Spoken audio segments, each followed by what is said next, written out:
A paz do Senhor, está no ar o programa Fora da Caixa, mais uma vez edição especial, edição de debates.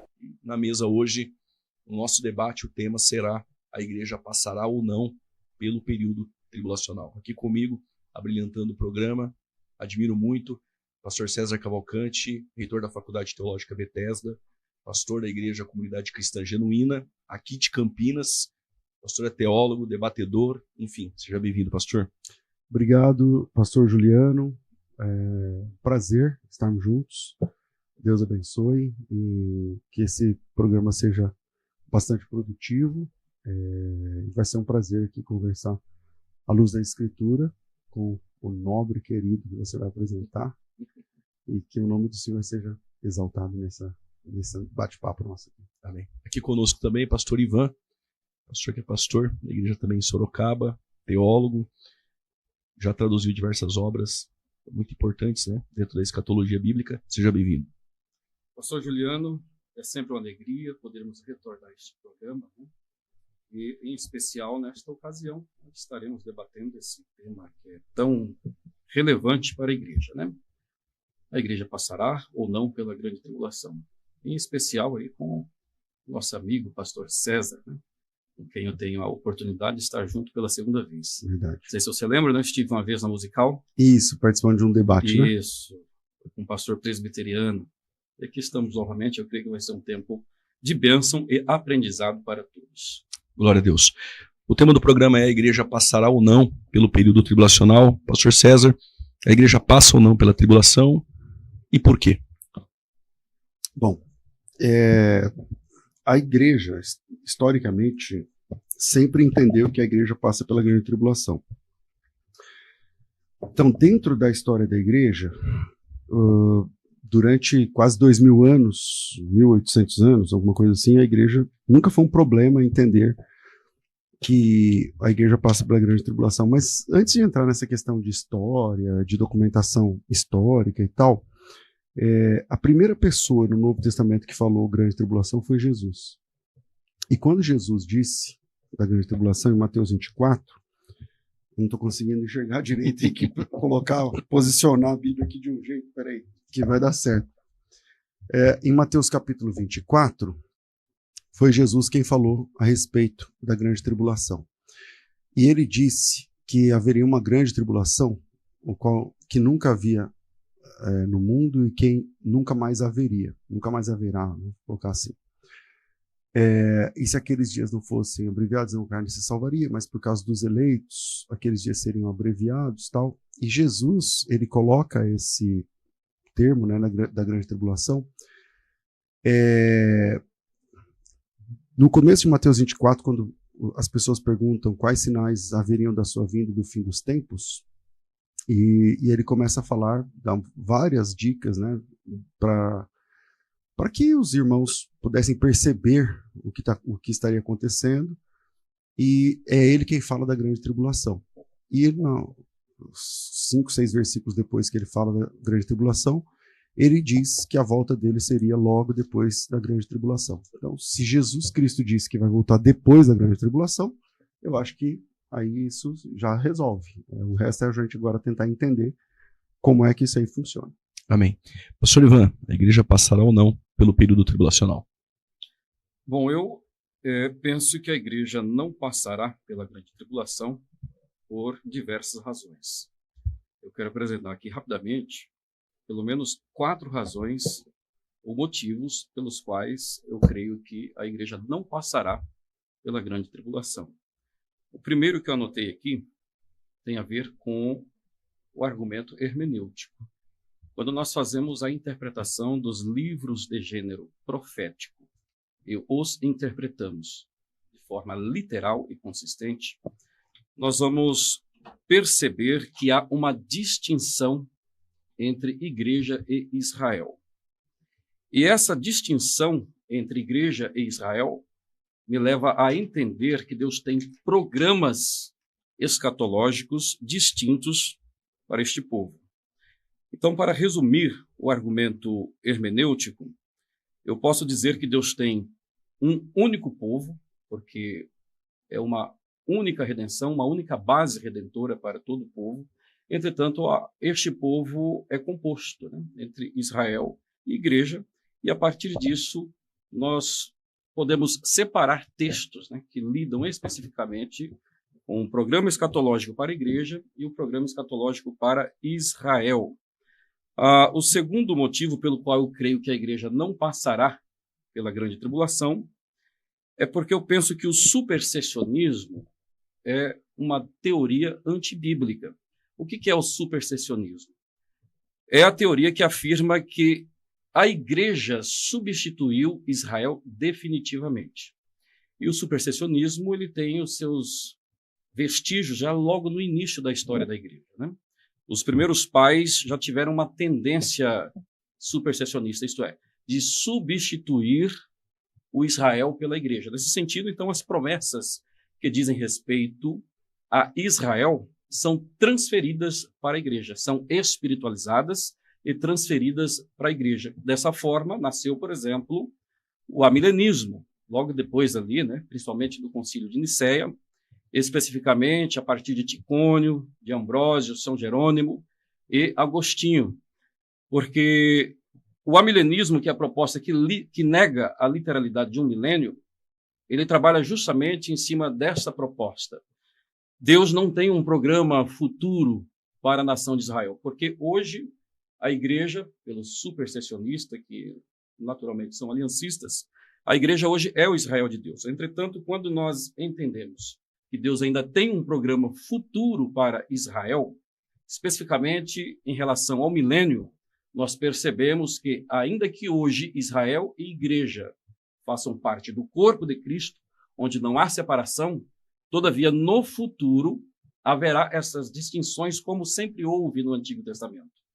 Ainda mais quando fazemos uma análise em Romanos, capítulo 11, ali, considerando a oliveira e o tempo, né, ou a plenitude dos gentios. Quando esta encerrar, voltará à plenitude de Israel, que é o momento que Deus vai tratar novamente com este povo, etnicamente e nacionalmente.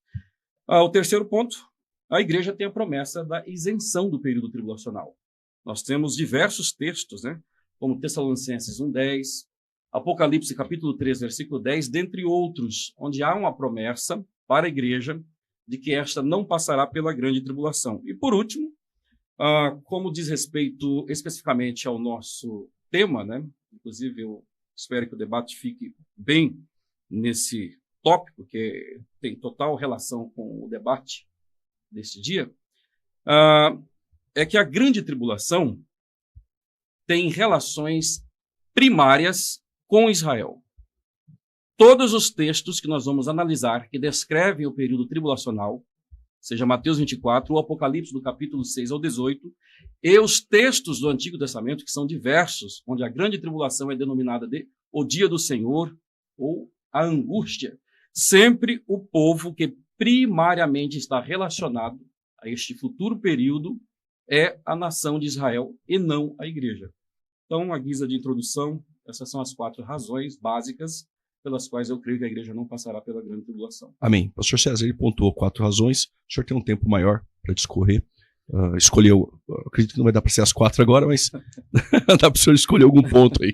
Bom, vamos lá. Primeiro, não existe nenhuma promessa que a igreja não atravessará a grande tribulação. Isso é puramente interpretativo. Não há uma... o que há na Bíblia é o chamamento de Jesus para a igreja, para o martírio. Jesus nos convidou para o martírio desde sempre. Quando ele nos chama para sermos suas testemunhas, esse chamado é para o martírio, já que vocês sabem que etimologicamente a palavra testemunha é mártir, né? Essa questão de que Tessalonicenses 1 fala que é uma promessa que a igreja não passará na grande tribulação, isso não é o que o texto diz. Isso é o que a pessoa interpreta do que o texto diz, porque o texto lá diz que alguma coisa sobre a ira, eu não lembro exatamente de memória. 1:10, passou a esperar do céu o seu Filho Jesus, que nos livra da ira vindoura. Exatamente. A ira vindoura não é a grande tribulação. Esse é um erro. A Bíblia não chama a grande tribulação de ira de Deus contra os servos dele, entende? Então, Tessalonicenses 1:10 não tem nada a ver com a grande tribulação. A ira vai vir, E a ira, a Bíblia diz que a ira de Deus se manifesta dos céus contra os filhos da impiedade. Né? Então isso não tem a ver. Apocalipse 3:10 também, a palavra tribulação sequer aparece ali. A palavra ali é guardar. E guardar é guardar da tentação. Aliás, Jesus ensinou a gente orar assim, né? Para que não nos deixe cair em tentação e tal. É isso aí. Isso não significa ser retirado de um lugar. Isso não tem absolutamente nada a ver. Apocalipse 3:10 tem nada a ver com arrebatamento. Aliás, quando Jesus vai fazer a sua oração no capítulo 17 de João, ele fala assim: não os peço que os tires do mundo, mas que os livre do mal. Então, quer dizer, livrar ali, guardar, ou melhor, guardar ali, não significa tirar. Então, dizer que Deus prometeu na Bíblia muito claramente que a igreja nunca atravessará a grande tribulação é uma questão meramente interpretativa e não exatamente textual. No capítulo 3 de Pedro, no 2 de Pedro 3:10, fala assim, ó: virá, entretanto, como ladrão o dia do Senhor, no qual os céus passarão com estrepitoso estrondo.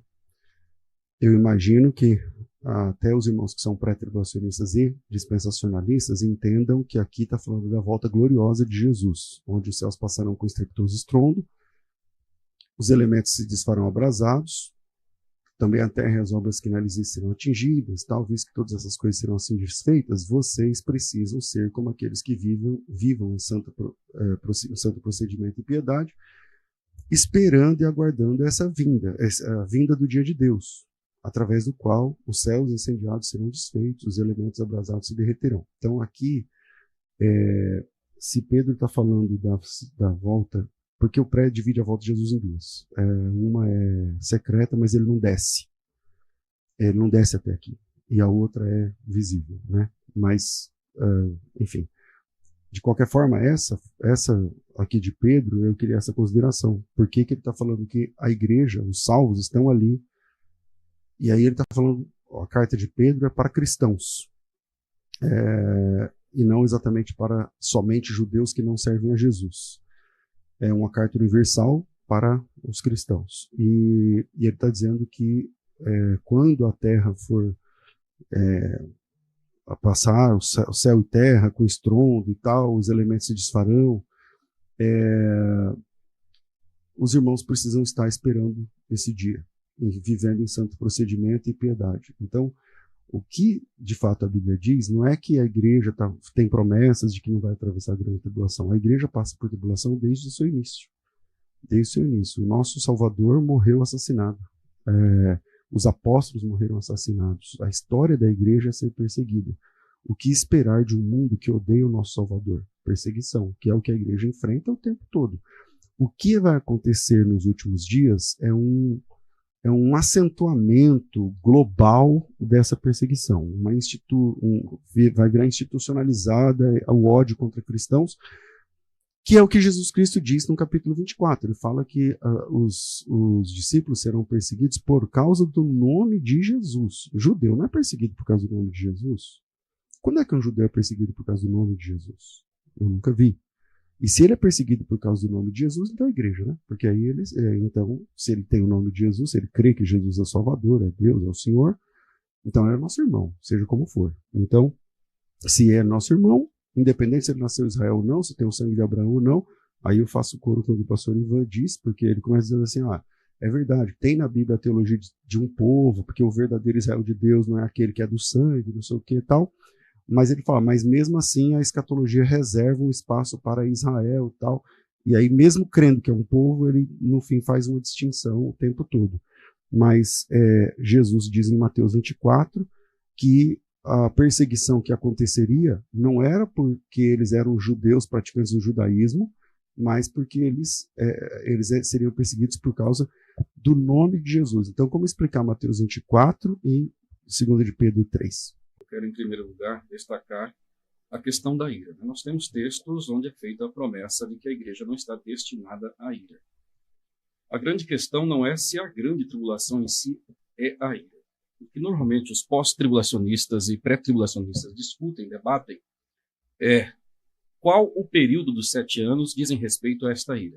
A perspectiva pós, por vezes, coloca como o final da grande tribulação, a batalha do Armagedon, e nesse sentido a promessa é cumprida, a igreja é arrebatada no fim da tribulação e é isenta daquela ira, que é o momento em que Cristo, em seu segundo advento, vai destruir o exército do anticristo. Você está falando da perspectiva pós. É que no pós nem tem 7 anos. Não existe 7 anos no pós. Depende de qual pós, se é clássico, se é um pós semiclássico, se é o futurista, né? Mas, enfim, então, assim, nós temos um texto em Apocalipse que é muito importante para essa discussão, se a ira diz respeito a todo o período ou apenas parte do período, o que é essa ira, que em Tessalonicenses foi prometido um livramento para a igreja. E Apocalipse capítulo 15, verso 1 diz: E vi outro grande e admirável sinal no céu, 7 anjos que tinham as 7 últimas pragas, porque nelas é consumada a ira de Deus. Então veja que interessante. A ira de Deus, ela não inicia com as 7 taças, as 7 salvas. Ela se consuma. Por que a ira de Deus se consuma ali? Porque ela teve um início prévio. E quando foi que iniciou o período da ira de Deus? Com a abertura do primeiro selo. A manifestação do cavalo branco, que é um símbolo do anticristo como homem da paz, que vai propor o acordo, é o início do período da ira de Deus, ou o dia do Senhor, ou a grande tribulação. Aliás, a grande tribulação foi o próprio Cristo quem a denominou dessa forma em Mateus 24, verso 21. Mas nós temos diversos títulos para este mesmo período de 7 anos, que ainda é futuro. Então, quando nós percebemos aqui em Apocalipse capítulo 15, nós vamos ver que a ira ela já teve um início. O segundo selo, o cavalo vermelho, onde é dado aquele cavaleiro que influencia os homens a matarem uns aos outros. Ali é o início da grande tribulação. Ali é o início da ira, sucedendo ali imediatamente o cavalo branco, que é o período da paz que será estabelecida. E, naturalmente, aquele espírito maligno vai influenciar ímpios a matar quem? Crentes, né? Consequentemente. Quem são esses crentes? Aqueles que se converterão após o arrebatamento da igreja. Um outro ponto, né, que o pastor César falou que não há promessa de livramento, é Apocalipse capítulo 3, versículo 10. Né? É até estranho, porque assim, aquele texto, em relação à tentação, à provação, peirasmou, né, que nós temos ali no grego, mesmo os pós-tribulacionistas entendem que é uma referência à futura grande tribulação. E a promessa que é feita ali à igreja de Filadélfia é que esta seria guardada da hora, do período, e não na hora ou durante. Já visto, se fosse na hora ou durante, a preposição grega, ao invés de ser um ek ali, né, poderia ser um epi, um en ou um eis, que traz a ideia de algo que está fora e atravessa. Seria a igreja fora da grande tribulação, atravessando pela grande tribulação. Entretanto, o apóstolo utilizou ali o ek justamente para transmitir a ideia de que a igreja será guardada, será preservada da hora, do período. E a tentação ali, a provação, ela abrangerá todo o globo terrestre. Não haverá um espaço da terra onde não haja a grande tribulação. Aliás, isso é o que classifica, né, a grande tribulação como um período distinto das tribulações gerais.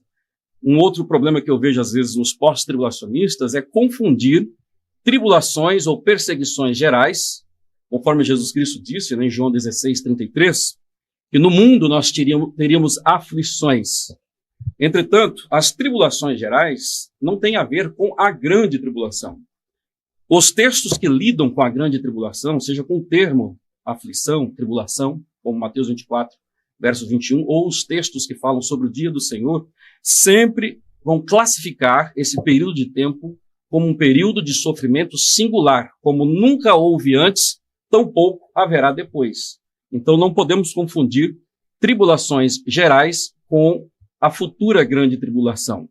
E considerando que será global, o único meio da igreja ser guardada deste período é ela sendo retirada do globo terrestre. O único meio disso acontecer é através do arrebatamento da igreja. E para concluir aqui a minha fala, vamos ver se eu consigo responder as duas questões, né? Vamos fazer o seguinte, eu passo para o pastor César, depois você volta com 2 Pedro 3,10. Você vai ficar isso, extenso. e Mateus Pode 24. ser? Ok. Não, mas ele... porque Pode ele usou ser, mais pastor? tempo, né? Não, Exato. mas é que ele não respondeu nenhum, Então, pode ser? então ele é melhor Bora, responder. vamos lá. Porque... 2 Pedro 3,10 e o Mateus 24. 2 Pedro, capítulo 3, versículo 10. A questão toda ali gira em torno do questionamento feito pelos incrédulos. Os incrédulos estão questionando acerca da vinda do Senhor. Obviamente que esses incrédulos nada sabiam sobre uma vinda nos ares para o arrebatamento da igreja ou uma vinda no fim da tribulação para estabelecer o reino. Então Pedro vai fazer um paralelo, né, entre o que acontece após a segunda vinda e o que aconteceu no mundo antigo, quando o mundo foi julgado pelo dilúvio, né, onde os ímpios foram ali então exterminados. E Pedro vai dizer que vai vir um tempo, que é o dia do Senhor, né, e na sequência ele fala sobre o dia de Deus, onde Deus, na verdade, vai julgar este planeta e haverá uma destruição. Entretanto, o ponto principal em 2 Pedro, capítulo 3, é que Pedro não está tratando sobre vinda de Cristo para o arrebatamento, seja ele pré e tampouco pós-tribulacional. Pedro está tratando ali da vinda de Cristo para trazer juízo. Obviamente que essa vinda de Cristo para trazer juízo sobre a terra, ela se encaixa na vinda no fim da tribulação, né? Entretanto, o que Pedro vai destacar ali não é nem o que ocorre após a segunda vinda, isto é, a batalha do Armagedon. É algo que vai ocorrer, na verdade, no fim do milênio. Porque o dia de Deus tratado ali por Pedro é uma referência não aos eventos que ocorrem no momento da segunda vinda, mas sim ao grande evento que ocorrerá no fim do reino milenar, quando a terra será destruída. Resumindo, então Pedro diz, esses que estão zombando e aguardando e falando sobre a vinda de Cristo, que está tardando e que não vai acontecer, o que restará para eles é juízo, é a destruição. Ao passo que, na sequência, Pedro vai dizer que nós aguardamos o quê? Novos céus e nova terra. Olha aí, mais uma vez, o novo céu e a nova terra não vai ser estabelecido no momento da segunda vinda. O novo céu e a nova terra só será estabelecido após o milênio também.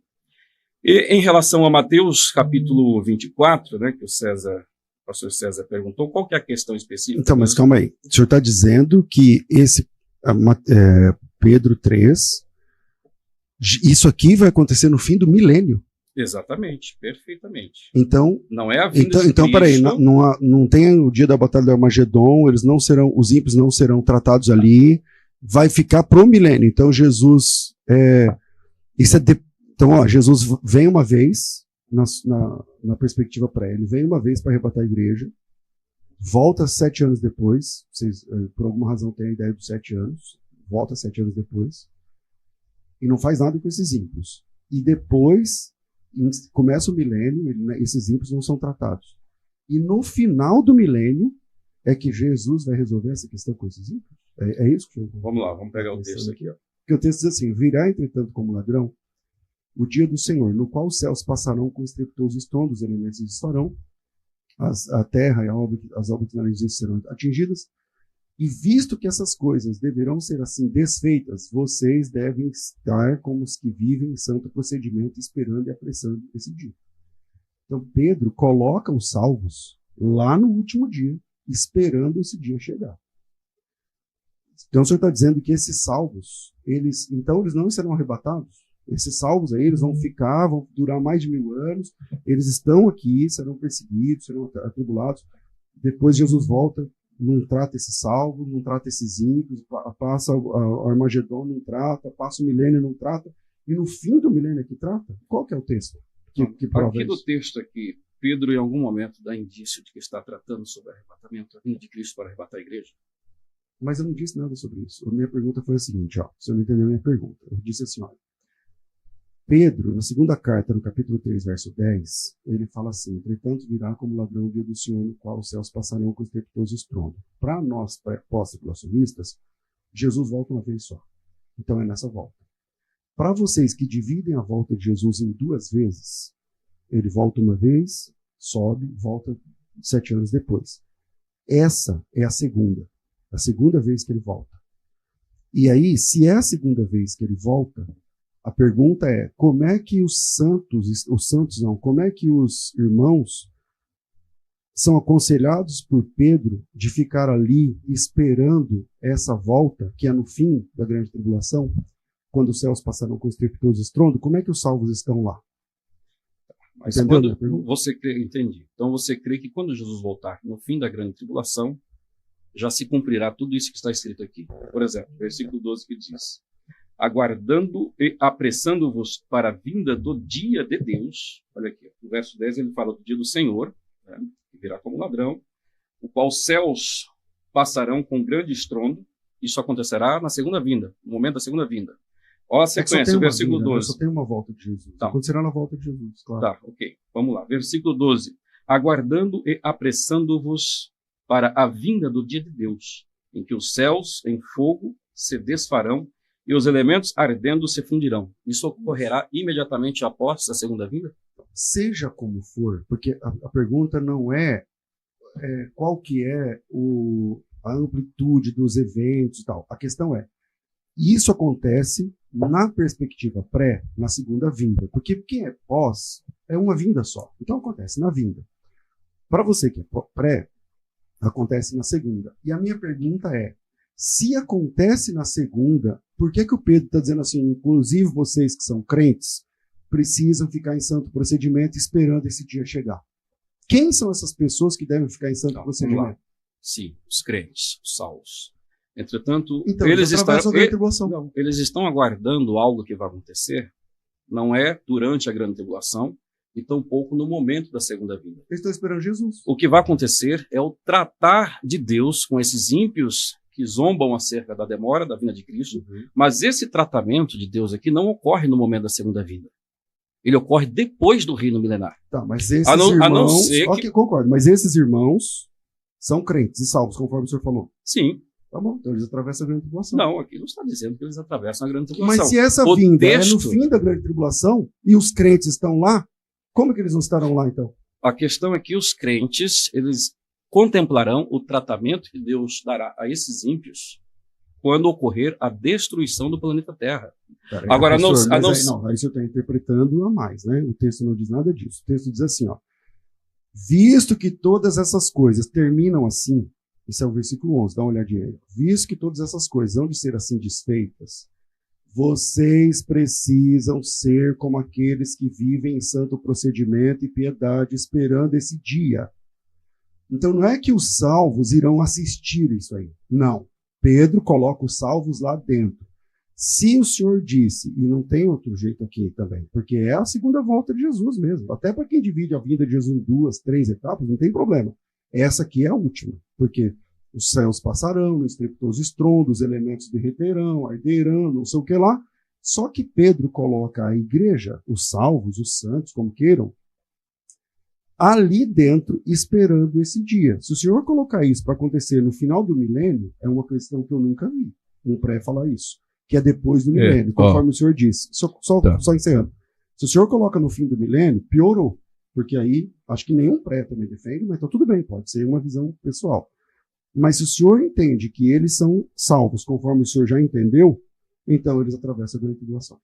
Bom, só para encerrar, para nós não ficarmos andando em círculos aqui, assim, o que Pedro, na verdade, está tratando não é especificamente sobre o que acontece no momento da segunda vinda. Verdade. Certo? Porque senão, como eu estou dizendo desde o início, nós vamos ter que admitir o que é a perspectiva amilenista. Eu creio que o pastor não é um amilenista. É que eu não estou vendo amilenismo nenhum aqui. Não, mas esse é um dos textos que os amilenistas gostam. Por quê? Para o amilenista, Jesus volta no fim da tribulação, já há a destruição da terra e o estabelecimento do novo céu e da nova terra. É que para quem está em casa entender melhor, vamos lá. Ó, virá, entretanto, como um ladrão o dia do Senhor. A pergunta é, o dia do Senhor que vem como um ladrão, o pré-tribulacionismo, o que é aqui esse dia do Senhor? Nesse como contexto, ladrão? O dia do Senhor não é uma referência aos 7 anos da grande tribulação, porque tem textos... É uma referência ao quê? Não é uma referência ao segundo advento, mas é uma referência à destruição da terra no fim do reino milenar. Ok, aí vem depois. Visto que todas essas coisas hão de acontecer e assim ser desfeitas. O quê? O dia do Senhor. Deveis ser tais como os que vivem em santo procedimento e piedade, esperando e apressando-se a vinda do dia de Deus. O dia de Deus não é o dia do Senhor? Acho que para ficar mais claro para quem está assistindo. Eu acredito que a ideia está sendo assim. O que a gente tem que entender é que o dia do Senhor não diz respeito a um único período de tempo. O dia do Senhor, dependendo do contexto, é uma referência aos 7 anos da tribulação. O grande e terrível dia do Senhor é o momento do segundo advento. O dia do Senhor, nós temos textos em Zacarias capítulo 14 que apresenta o período do reino milenar. E nós temos esse texto aqui, onde o dia do Senhor é apresentado como o momento da destruição da terra. E é sobre isso que Pedro está tratando e ligando e usando o termo, né, na verdade, o dia do Senhor, para se referir a este período. Pedro e nenhuma dessas analogias do Senhor, nenhuma delas que vocês colocaram, tem a ver com um momento anterior à grande tribulação.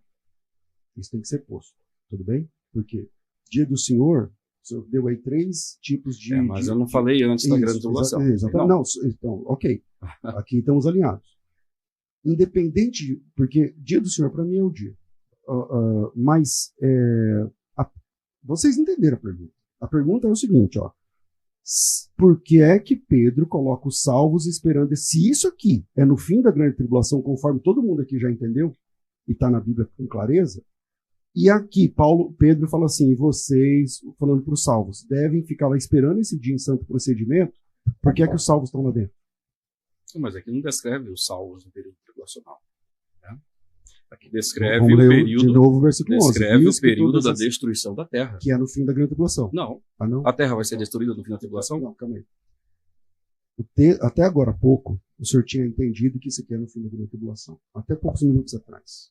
Agora o senhor não vai entender. Tá tudo bem. A questão é assim. A Bíblia, ela tem que ter a voz.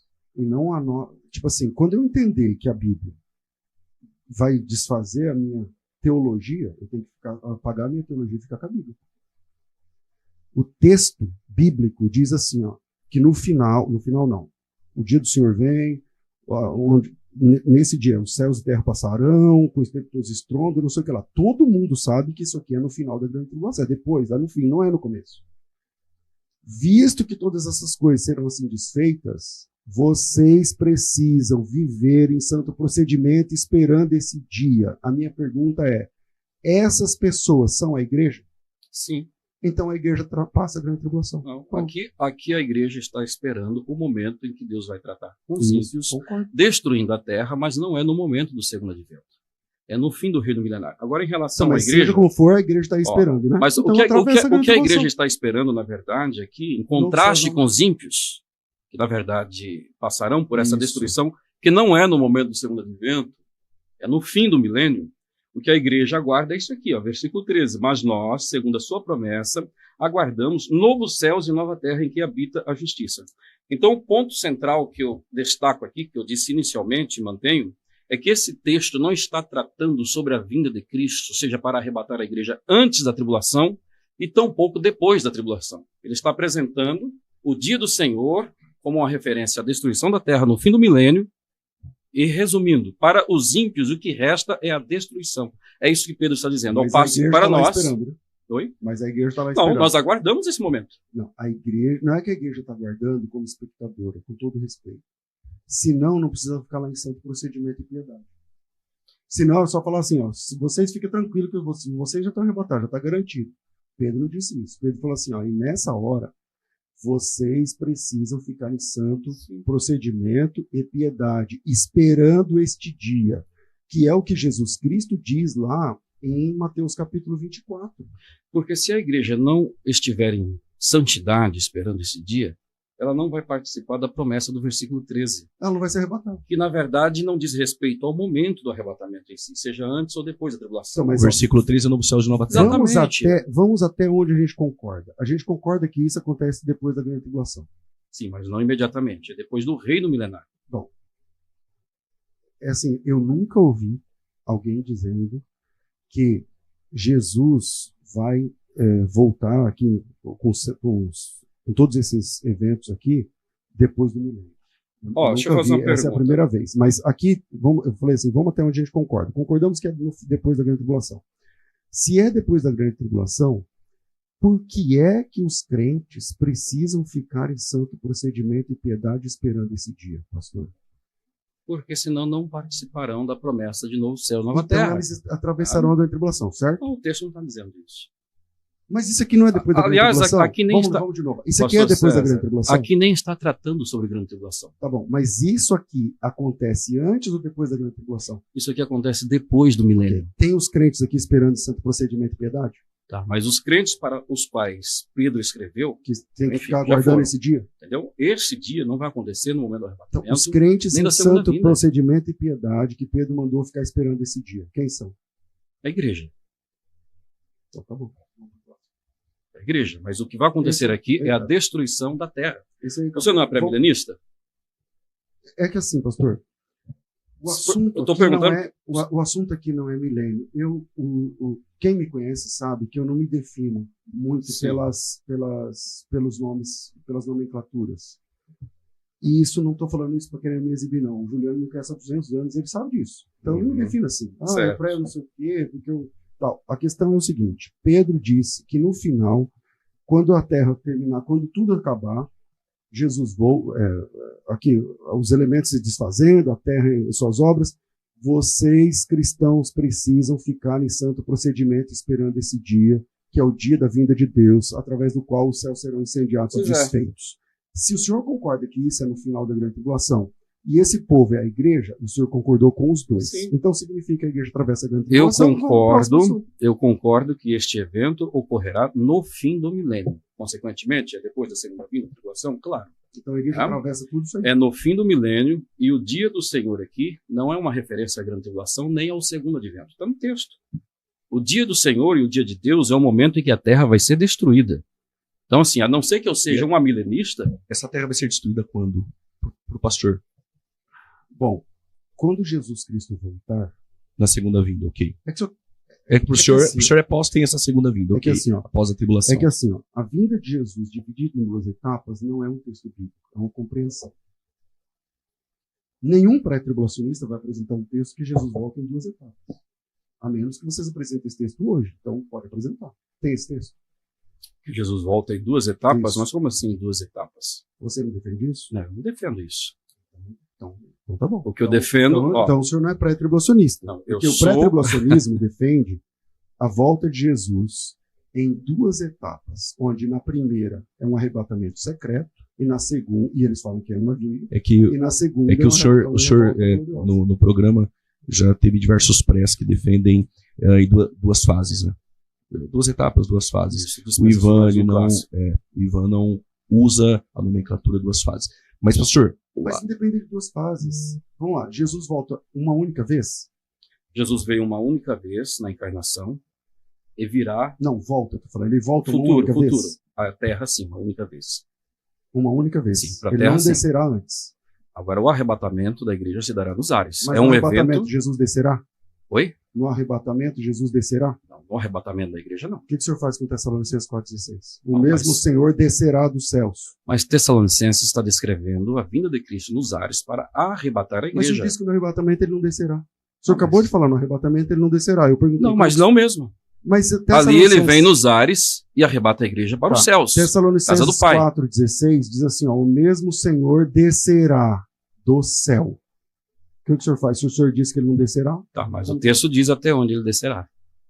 Não, o texto diz que ele descerá do céu. E diz que a igreja, Mas, quando ele descer do céu, que a igreja encontrará com ele nas nuvens. tá, mas ali diz que naquele momento ele desce até a terra.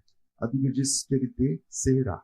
Sim. O texto diz assim, ó, porque o mesmo Senhor descerá do céu, com alarido, com voz de arcanjo, ao som da trombeta de Deus. E os que morreram em Cristo serão ressuscitados. E nós, os que ficarmos vivos, seremos arrebatados, encontraremos com eles. juntamente com eles nas nuvens, para o encontro do Senhor nos ares, e assim estaremos para sempre com o Senhor. O texto começa dizendo que Jesus descerá e que a igreja encontrará Jesus nos ares. É o que a Bíblia diz. Encontrará nos ares e já voltará imediatamente para a terra. Bom, Está O escrito resto- isso lá? é que assim, nós não chegamos a esse momento. Aqui o Senhor disse que ele não descerá, pastor. E o texto diz que ele descerá. No arrebatamento. Mas ali não diz que ele descerá para a terra. Bom, aí- Aquela é a vinda nos Então. ares para arrebatar a igreja, porque, na nossa perspectiva, a vinda de Cristo nos ares para arrebatar a igreja, conforme Tessalonicenses 4, 16, 17 vai tratar, está em harmonia com João capítulo 14, onde Cristo virá para levar os seus para a casa do Pai, e não para retornar à terra imediatamente. Os textos que lidam com a vinda de Cristo para a terra, a fim de estabelecer o reino milenar, São textos que nós encontramos em Apocalipse 19, a partir do versículo 11. Mateus, capítulo 24, descreve a vinda de Cristo no fim da tribulação. E é muito interessante que nenhum desses textos, seja Mateus 24 ou Apocalipse 19, que de fato, aí sim nós concordamos, descrevem a vinda de Cristo no fim da tribulação. Entretanto, não é para arrebatar a igreja. Os textos que lidam com a vinda no fim da tribulação, todos apresentam Cristo vindo para a terra a fim de estabelecer o reino milenar, e nenhum desses textos apresentam ressurreição e tampouco o arrebatamento da igreja. Isto é, a partir de Apocalipse capítulo 19, versículo 11, há menção da parousia, mas há um silêncio em relação à ressurreição dos santos e o arrebatamento. Da igual forma, Mateus 24 e todos os outros textos do Antigo Testamento, principalmente, que lidam com a vinda de Cristo no fim da 70ª semana, a vinda de Cristo no fim do dia do Senhor, que é o período tribulacional, todos esses textos têm uma característica em comum. É Jesus vindo para estabelecer o reino e nenhum deles fazem menção à igreja sendo arrebatada. Bom, eu tinha perguntado se o senhor também acredita que Jesus volta 2 vezes como tudo pré-tribulação. Não. Tribulação, o senhor disse que não. Mas Tessalonicenses 4,16 fala que ele descerá. Assim, e se o senhor disse que essa não é a primeira vez, não é a vez onde ele vai julgar as nações, nem nada, e se vai ter outra volta, então, na verdade, o senhor crê que ele vai vir 2 vezes também. Porque, a terra não. Então, dá uma lida. Tessalonicenses 4,16, estuda esse texto com atenção. Ali a Bíblia diz que ele descerá. Tá, mas não diz que é para a terra. Não tem terra no texto. É diferente dos textos como... Ele vai descer aonde, pastor? Não, ele vem nos ares. Ali o encontra nos ares. Ali não descreve a descida de Cristo para a terra. A Bíblia não diz que Jesus descerá até os ares. A Bíblia diz que o mesmo Senhor descerá do céu.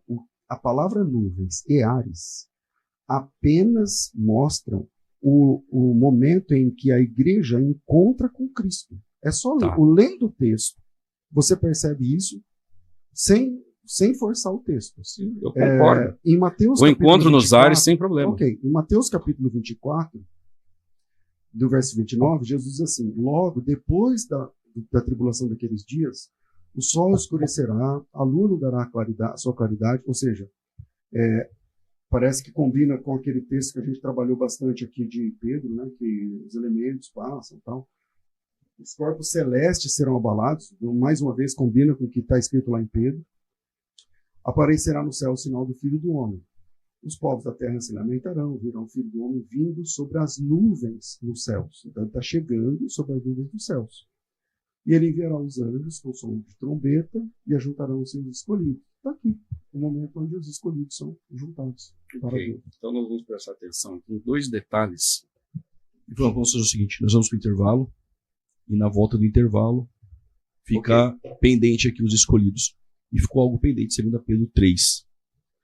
Pastor, o versículo de número 12, 2 Pedro, diz: na qual os céus incendiados serão desfeitos, os elementos abrasados derreterão. Aqui é na segunda vinda? Só tem uma vinda aqui. Então, mas aqui é na batalha do momento, aí destruiu a terra. Não, veja só, a Bíblia diz assim, que esses elementos, nesse dia, vai ser um dia de um cataclisma gigantesco. E é nesse dia que vai acontecer, por exemplo, a Batalha do Armagedon. É tudo nesse dia. Então, vai haver uma transformação, inclusive na cosmologia. Porque se o sol escurecerá e dará mais a sua claridade, então nós temos outra cosmologia. Porque o que marca dia e noite para nós é o sol. Se o sol escurece, a lua não dará mais a sua claridade, então nós temos uma mudança, uma alteração aí tudo nesse dia. Então os elementos abrasados se derreterão no momento da Batalha do Armagedon. Tudo isso aqui é na chegada de Jesus. Aí vem Novos Céus e Nova Terra na sequência, é isso? Exato. Ok. Então não tem um milênio. Ou Novos Céus e Nova Terra é um milênio. Isso que eu queria entender. Isso, Novos Céus e Nova Terra é um milênio. Tá. Claro. Entendi. Então, Novos Céus e Nova Terra é um milênio. Porque no milênio, terra, a igreja vai reinar aqui na Terra e vai ter acesso a Nova Jerusalém. Tá. Então o milênio é o Novo Céus e Nova Terra. Podemos tratar no próximo bloco. Tá bom. Nós vamos fazer um intervalo. Depois retornamos. Tem um recado especial do pastor César Cavalcante. No intervalo, e depois voltamos com o programa de debates, a igreja passará ou não pela tribulação.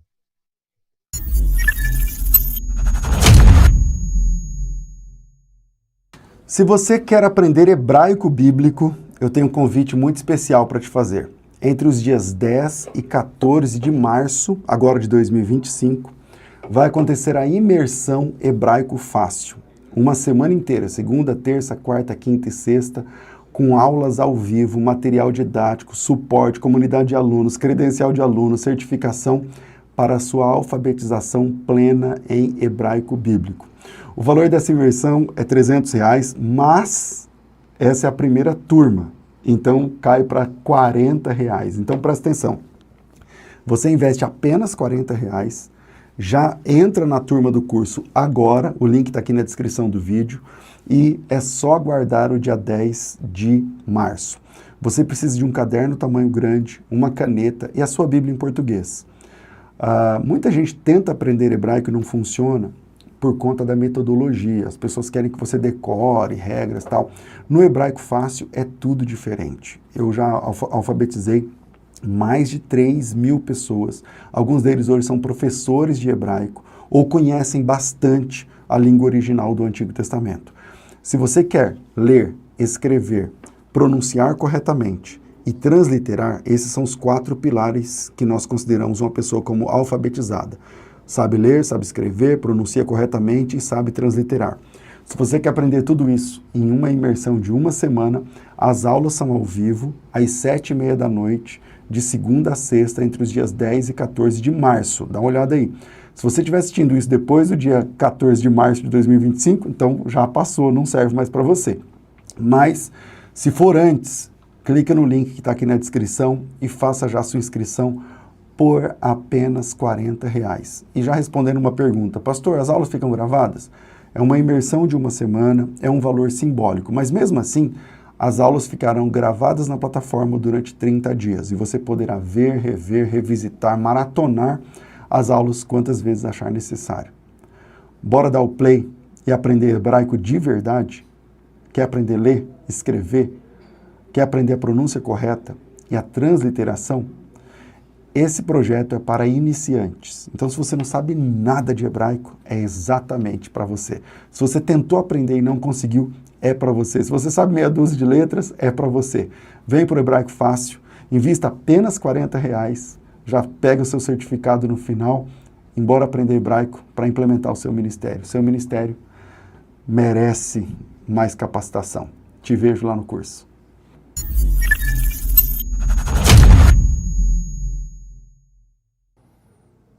Olá, paz do Senhor, aqui é o pastor Juliano Fraga. Você que está acompanhando o nosso programa Fora da Caixa, tem uma notícia muito especial. Está em minhas mãos este lançamento que é o Epítome do Pregador Pentecostal. É uma ferramenta a todos aqueles que foram chamados para propagar o Evangelho. Jesus disse, ide por todo mundo, pregai o Evangelho a toda criatura. Você faz parte deste grupo que tem essa chamada para propagar o Evangelho com excelência. Este livro está trazendo para você condições necessárias para exercer o seu ministério com excelência. Está aqui em minhas mãos o índice do Epítome do Pregador Pentecostal. Neste livro, eu estou discorrendo os seguintes assuntos: a importância da pregação, o pregador e seu papel apologético, o pregador tem que ter a mensagem, o perfil do pregador, a disciplina basilar do pregador, homilética, exegese, uma análise profunda dentro da exegese e da interpretação bíblica. O pregador e o texto bíblico, como extrair do texto o sermão, tipos de sermão, o desenvolvimento do esboço. E neste livro tem diversos esboços prontos para você poder usar e entender como podemos elaborar o nosso sermão, a introdução, o corpo do sermão, a conclusão, como elaborar os tópicos da mensagem que Deus lhe deu, seja temática, expositiva ou textual. Mais do que isso, as doutrinas essenciais da fé pentecostal, os pilares daquilo que nós devemos crer como ortodoxia dentro do pentecostalismo. Sendo assim, o pregador precisa teologicamente ter bem fundamentado o seu estudo doutrinário dentro daquilo que nós conhecemos como a doutrina bíblica, a doutrina dos apóstolos. No que nós precisamos crer? Doutrina da Trindade, a cristologia, a santificação, a doutrina do Espírito Santo, muito mais dentro do epítome do pregador pentecostal. Tem mais? Tem. O rastro do fogo, o movimento pentecostal, que começa em Atos 2, percorre pelo pietismo, na rua Azusa, chegando em Belém do Pará. É isso mesmo. O pregador pentecostal ele precisa conhecer essa história. Tudo isso dentro deste livro, que tenho certeza que é uma ferramenta para você que esmera a sublime área da pregação. Qual o valor? Link na descrição desse vídeo. O frete é por minha conta, 50% de desconto para você que acompanha o programa Fora da Caixa. Deus abençoe. Voltamos para o programa.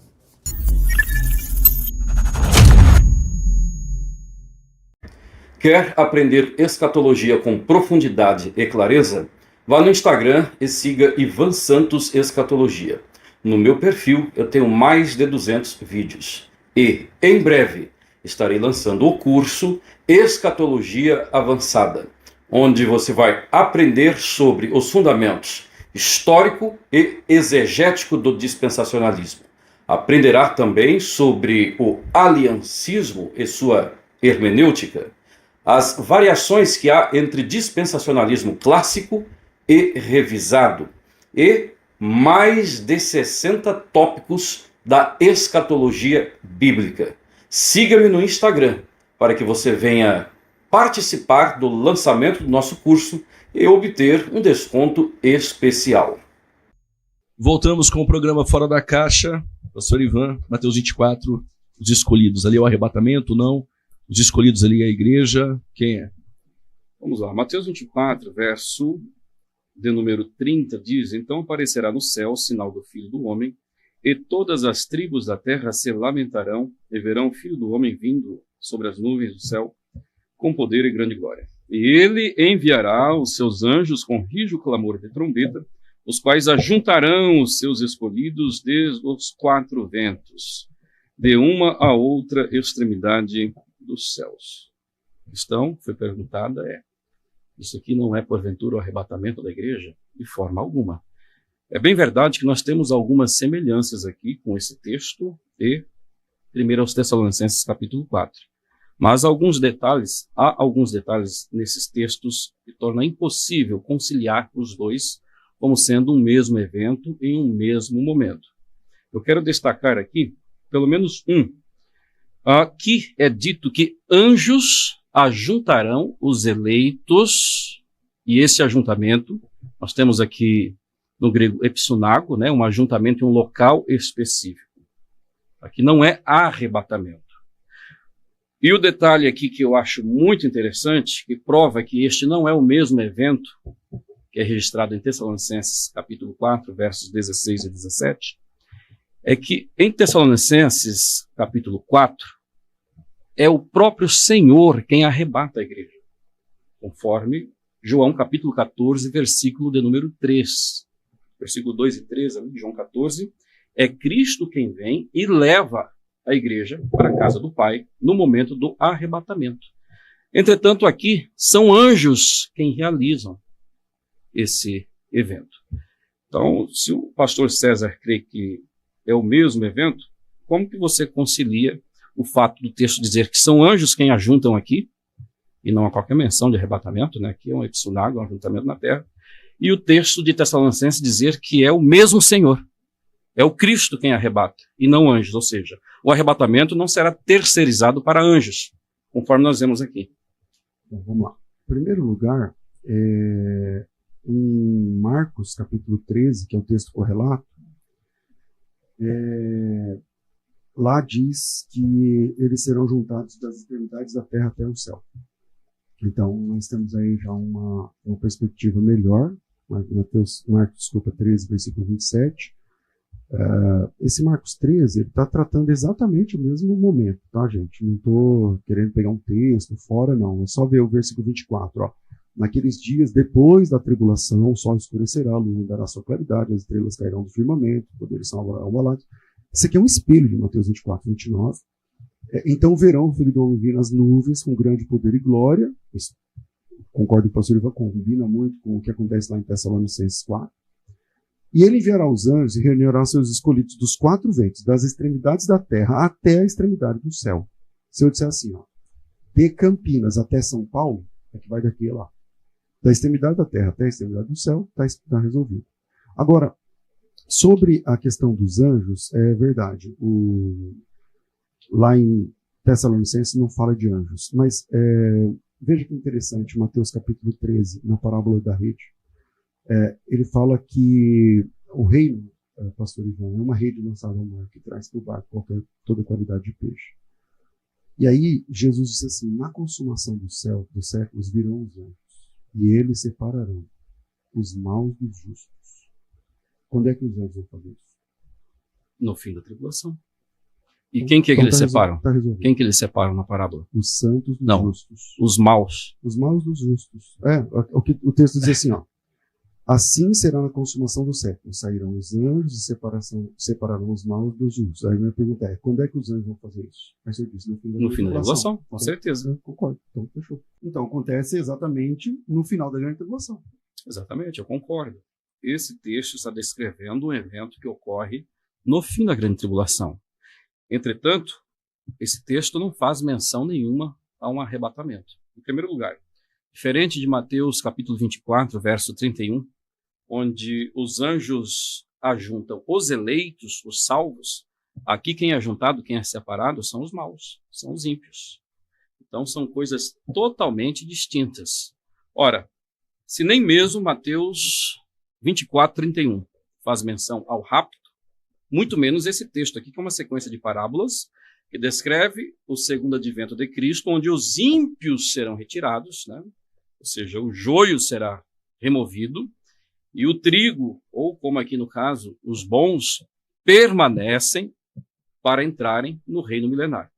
Mas a questão interessante, e dentro do texto de Mateus 24, ali são anjos quem ajuntam os eleitos. Em Tessalonicenses 4, é o próprio Senhor quem arrebata a igreja, assim como João capítulo 14. Afinal de contas, né? Se é o mesmo evento, na sua perspectiva, quem arrebata a igreja, afinal de contas, é Jesus ou são os anjos? Bom, vamos lá.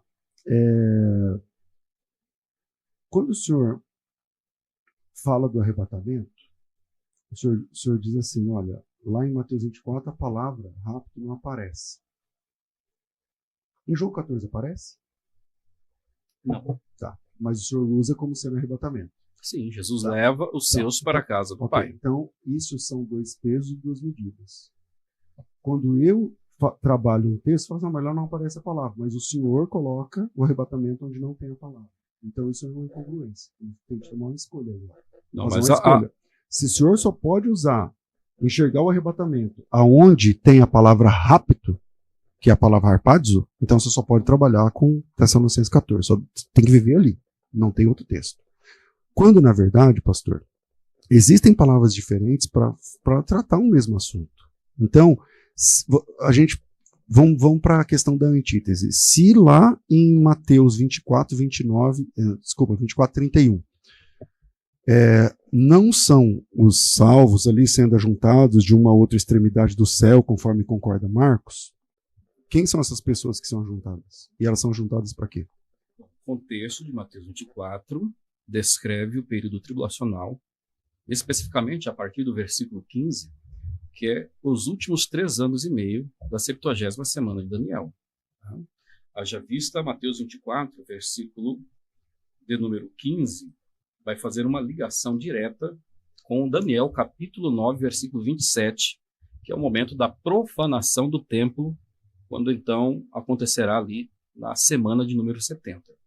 E Jesus, quando faz essa conexão ali, ao descrever os últimos 3 anos e meio da grande tribulação, a partir de Mateus 24, verso 15, ele liga este evento com a abominação desoladora, que é o que é descrito em Daniel como algo que vai ocorrer através da pessoa do anticristo. Então, assim, todo o contexto de Mateus 24, os eleitos, o templo, versículo 15, a Judéia, o sábado, é um contexto israelita.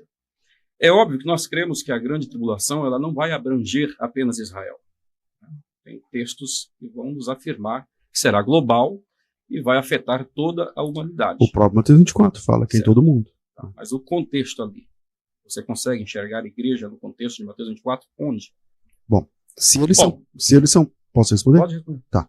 Se eles são perseguidos por causa do nome de Jesus, então são nossos irmãos. Se são nossos irmãos, são a igreja, pastor. O fato de Você já viu um judeu sendo perseguido por causa do nome de Jesus? Sim, durante a grande tribulação eles serão perseguidos. Mas por causa do nome de Jesus? Sim, porque se converterão a Cristo durante a grande tribulação. E quem se converte a Cristo é o quê? Quem se converte a Cristo é um cristão, é um seguidor de Jesus. Que faz parte mas necessariamente não precisa fazer parte da igreja. Então, Essa aí entra um problema. Eles são cristãos, certo? O senhor concordou agora há pouco, Sim, mas o senhor não precisa. Se a resposta for negativa para a sua construção, o senhor pode não responder se o senhor vai se sentir melhor. Mas acho que está claro para todo mundo. Se os judeus se convertem, são cristãos, conforme o senhor admitiu. Sim. Ok. Se eles são cristãos, por que eles não são igreja? Porque... Apenas para defender sua tese? Não. Então por quê? Por que não? Antes de Cristo, no período do Antigo Testamento, aqueles que tinham a esperança messiânica, ter no Antigo Testamento para Cristo, cristãos, é Messias, né? Messiá. Então, o que acontece? Aqueles salvos do período do Antigo Testamento, tanto dentro de Israel, judeus, como dentro dos gentios, eles eram igreja? Não existia igreja naquele período. Então, eles eram salvos. Eles eram salvos. O que dá a entender quando você faz essa afirmação é que, a partir do momento que tem alguém salvo, seja um israelita ou um gentio, necessariamente tem que haver igreja. Então, esse é um julgamento seu, né? Esse é um julgamento seu. Eu não disse isso. Não, é que o senhor está julgando por uma coisa que eu não disse. Então, eu não disse nada disso. O que eu disse é o seguinte, ó. Eu tratei aqui de algum salvo no Antigo Testamento? Não, eu não trouxe isso. Mas o senhor, como exemplo. Mas o senhor trouxe um exemplo como se eu tivesse dito. O senhor usou um exemplo como se eu estivesse falando. Não é justo. Então, mas eu não disse. Eu tenho essa percepção. Para você, então, senhor, se tem salvo, tem que ter igreja. Então vamos lá. Se o senhor tem essa... E eu estou usando o argumento do Antigo Testamento para mostrar que os santos do Antigo Testamento foram salvos antes de Israel e nunca pertenceram à igreja. Ok. E assim será. Isso é verdade. Agora, durante a grande tribulação. Então vamos lá. Eu não disse nenhuma vez isso, tá? Que o Abraão, não sei o que lá. O que eu estou dizendo é que existe o povo de Deus no Antigo Testamento. Ok, tá tudo bem. Agora, a partir de Jesus, quando a pessoa se torna salva, porque ela é cristã. Seguidor de Cristo. Seguidor de Cristo. O Abraão não era cristão, porque ele não conhecia Jesus. Ele estava na sombra da cruz. Então, olha, eu não vou entrar nesse mérito, porque a gente vai sair do assunto. Sim. Entendeu? A pergunta é, se essas pessoas aqui na grande tribulação são convertidas a Jesus, conforme o senhor concorda, por que é que eles não são igreja? Porque durante a grande tribulação, à luz de Romanos, capítulo 11, a plenitude dos gentios, que é o período em que a igreja, por estar em Cristo, foi enxertada na oliveira, e é este o período onde não há barreira de separação entre gentios e israelitas. São todos um só corpo em Cristo. Agora, olha que interessante. O exemplo que eu usei do Antigo Testamento... Eu não entendi essa resposta. Vamos lá, vamos concluir para ver se você entende.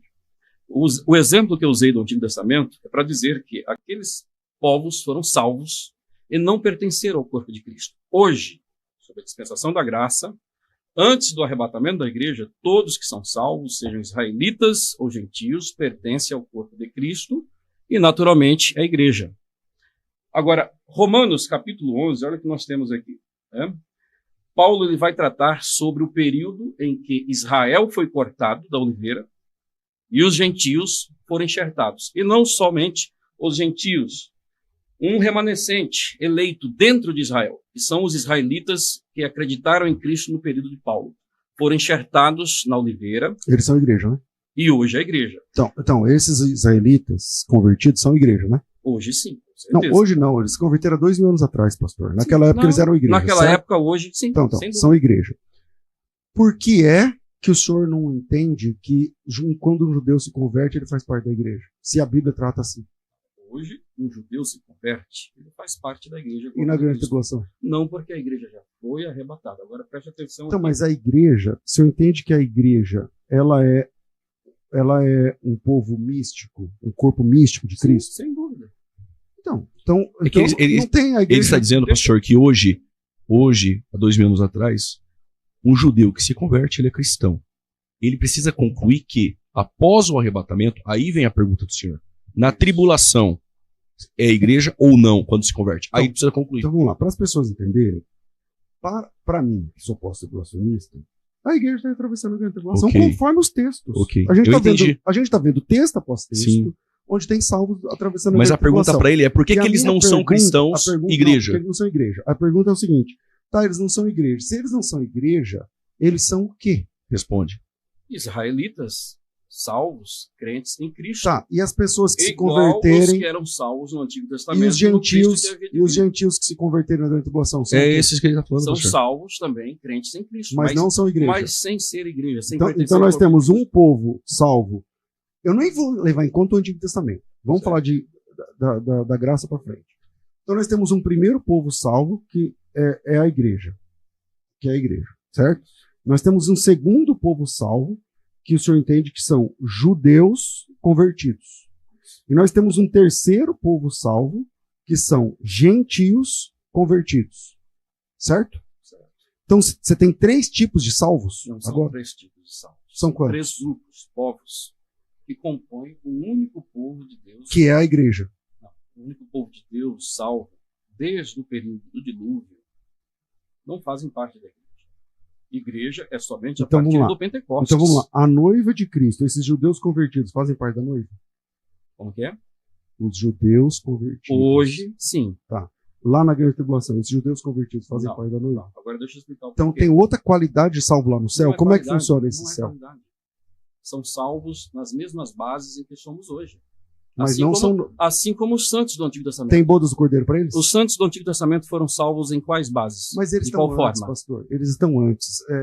Jesus Cristo disse assim, ó, nós nos assentaremos com Abraão, Isaac e Jacó. Tá tudo bem. Lá no Novo Testamento, você tem o nome dos apóstolos nas portas. Lá no Novo Sim. Testamento tem 24 anciãos, representando os 12 do Antigo e os 12 do Novo. Tá tudo Mas bem. quando a igreja encontra A com os salvos questão- do Antigo Testamento, a igreja encontra com os salvos do Antigo Testamento. Esses salvos do Antigo Testamento é a igreja? Esse problema só é para quem é pré, porque quando a igreja encontrar para nós, já acabou tudo. É para vocês que tem que resolver esse Então problema. vamos lá. Ó, só para me concluir aqui a minha afirmação. Romanos capítulo 11, nós temos aqui o período em que os gentios são enxertados na oliveira, porque Israel foi cortado. Mas o versículo 25 fala de um período, né? Olha o que diz no versículo 25. Porque não Peraí, Romanos 11, 25.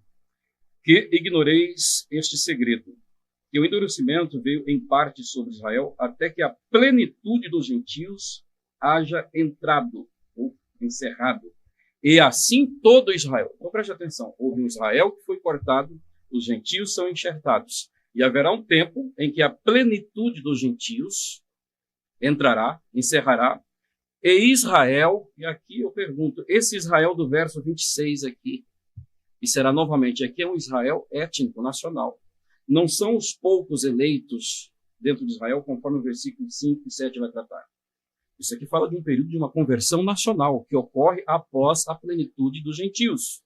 E este Israel, do verso 26 aqui, eles se converterão a Cristo, mas não serão mais igreja. Ou seja, eles serão enxertados na oliveira novamente. O que é estar enxertado na oliveira? Então, primeiro, o senhor tem que arrumar um lugar para essas pessoas lá no céu com uma salvação diferente da salvação da igreja. Porque se não tem bodas do cordeiro, se não fazem parte da noiva de Cristo, porque a noiva de Cristo é o corpo dos salvos, os salvos é a noiva de Cristo. Pastor, no Antigo Testamento, o Messias é chamado de noivo. Israel é chamado de noiva no Antigo Testamento. O senhor sabe disso. Isaías, Jeremias, Ezequiel, vez após vez, o Senhor é chamado de noivo e Israel de noiva, de esposa, de noiva, beleza. O cumprimento grande disso é a chegada de Jesus. Ele é o noivo, o noivo encarnou, o noivo chegou. Só que para fazer parte da noiva, você precisa passar pela cruz, que é a conversão. Tá tudo bem.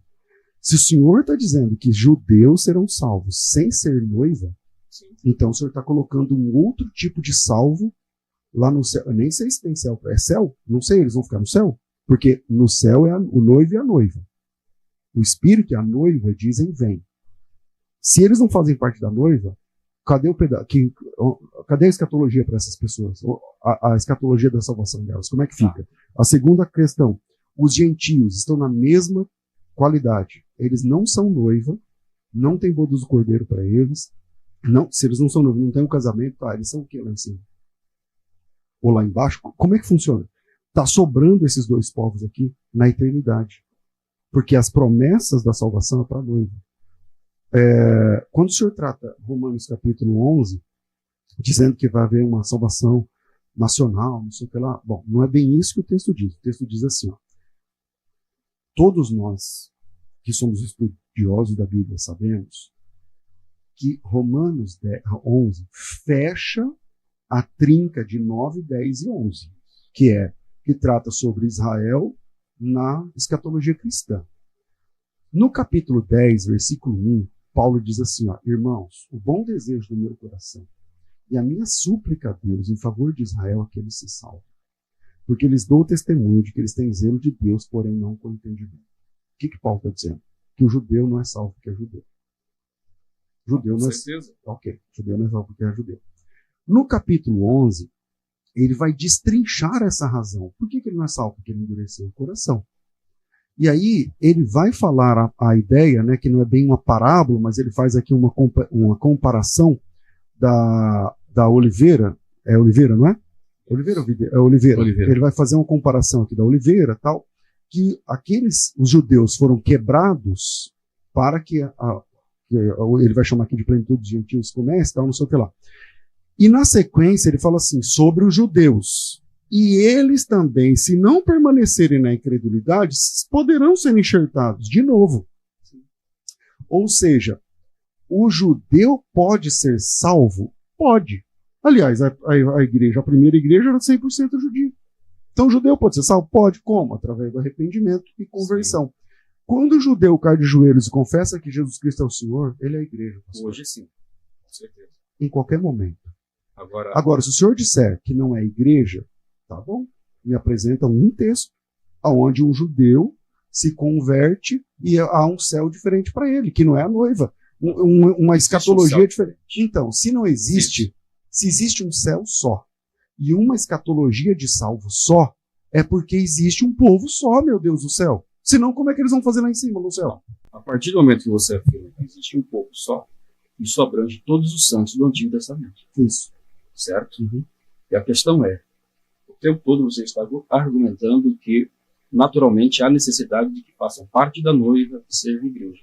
Uhum. Mas você acabou de dizer há pouco tempo atrás que os santos do Antigo Testamento não eram igreja. Eu disse que não tem essa terminologia no Antigo Testamento, são línguas mas diferentes, não é nem questão de terminologia. No Antigo Testamento você tem kahal, lá no hebraico. Sim. No Novo Testamento você tem eclesia, que o pessoal fala eclésia. São línguas diferentes. São línguas diferentes. Okay. Mas o sentido... O que é o kahal do hebraico? Se não aquele ajuntamento lá fora. O que é eclesia do grego? Se não um ajuntamento lá fora. Agora, o senhor não quer que a palavra igreja, que é uma palavra de língua grega, apareça no Antigo Testamento, não é verdade? Eu não tenho problema com esse Então, o que eu estou dizendo aqui, no Antigo Testamento não aparece a palavra igreja, é o povo de Deus, que é chamado de noiva, inclusive, que é chamado de esposo, conforme eu falei há minutos atrás. No Novo Testamento, o nome é a igreja. O que eu estou defendendo aqui, existe um povo salvo. Existe um povo salvo. Não tem três tipos de salvo, não. Mas eu não defendo isso. É um único Salvador, que salva todo mundo. É um único Salvador, uma única salvação. Sem sombra de dúvidas. Único Salvador, uma única salvação, um único grupo de salvos. A questão é, o fato de... Você sabe que Carral, na Septuaginta, é traduzido por eclésia em diversas vezes. Né? Uhum. E, assim, eclésia ou igreja, por dizermos, não significa simplesmente ajuntamento. No Novo Testamento, o termo eclésia, que até então era considerado simplesmente como ajuntamento, ele ganha uma conotação teológica a partir de Paulo especificamente. Não é um mero ajuntamento. A partir de Jesus em Mateus 16 já. É o corpo de Cristo. Então, ainda que nós temos uma eclésia no Antigo Testamento, salvos com base em Cristo que viria, né? A igreja, como corpo de Cristo, só veio a existir a partir da morte, ressurreição e ascensão de Cristo. Como eclesia, sim. Não somente eclesia, como corpo de Cristo. Os santos do Antigo Testamento eram salvos com base no sacrifício de Cristo que viria, Claro, que veio? claro. Sim, mas nunca pertenceram ao corpo de Cristo e nunca pertencerão. Ainda que os termos eclésia possam ser atribuídos a eles. Agora, o que o senhor faz com o texto que Jesus disse que virá Abraão, Isaac, Jacó e sentará com a mesa com a gente? Eu quero pegar um texto aqui, né, uma vez que você parece que tem dificuldade de entender, e assim como no passado houve salvos sem pertencer à igreja, no futuro, após o arrebatamento, também pode haver salvos sem pertencer à igreja? Pastor, a pergunta que eu te faço é o seguinte... Eu não estou com dificuldade de entender. Em não, nenhum momento. Mas em toda a sua discussão, sua fala, você está dizendo que se tem judeu salvo, se tem gentil salvo, é a igreja. E nem sempre foi assim. Então vamos lá. Eu disse que no Antigo Testamento não aparece igreja, embora tenha pessoas salvas. Elas são salvas por causa do Cristo. Certo. Ponto. Não vai aparecer a palavra igreja, porque nós estamos falando de idiomas diferentes. Quando o senhor trouxe a Septuaginta, é verdade, lá na Septuaginta a palavra kahal verte como eclesia, que inclusive é a mesma palavra da igreja. Certo. Lá no Antigo Testamento, então. Pela Septuaginta, no Antigo Testamento inclusive tem igreja. O que eu estou falando é que o termo eclesia vai aparecer no Novo Testamento. Eu não estou dificultando para entender. Sim, mas só que eclesia no Novo Testamento, quando se atribui à igreja, não é um mero ajuntamento. É o corpo de Cristo. Eu disse isso, que é um mero ajuntamento. Mas é dado, enfim. Mas vamos lá. Uma vez que você está afirmando que não haverá no futuro a possibilidade de alguém ser salvo sem que este pertença ao corpo de Cristo, à igreja, provavelmente dito, não é isso que você afirmou? É que assim, pastor, me mostra um salvo que não faz parte da igreja. Então vamos lá, no futuro. Vamos lá. Lucas capítulo 22, versículo 29 e 30. E eu vos destino o reino, como meu Pai o destinou, para que comais e bebais a minha mesa no meu reino, o reino milenar, e vos assenteis sobre tronos, julgando as 12 tribos de Israel. Olha que interessante, né? Aqui está falando do futuro, e os discípulos aqui, como representantes nesse contexto da futura igreja, se assentando em tronos e julgando as 12 tribos de Israel. Olha, se as 12 tribos de Israel, nesse contexto aqui, é a igreja, por que Cristo faz essa especificação 12 tribos de Israel? E a outra questão, durante o milênio vai ter salvos? Então, vamos lá, você me mostrou esse texto quando eu falei assim, me mostra um texto onde tem salvos sem ser parte da igreja. Aí você me mostrou esse texto. O que esse texto tem a ver? Quem são essas 12 tribos de Israel no reino milenar? Quem Aqui são esses está escrito israelitas? reino milenar, pastor? Não, mas o contexto, isso aqui é no reino milenar. Então vamos lá. É no reino.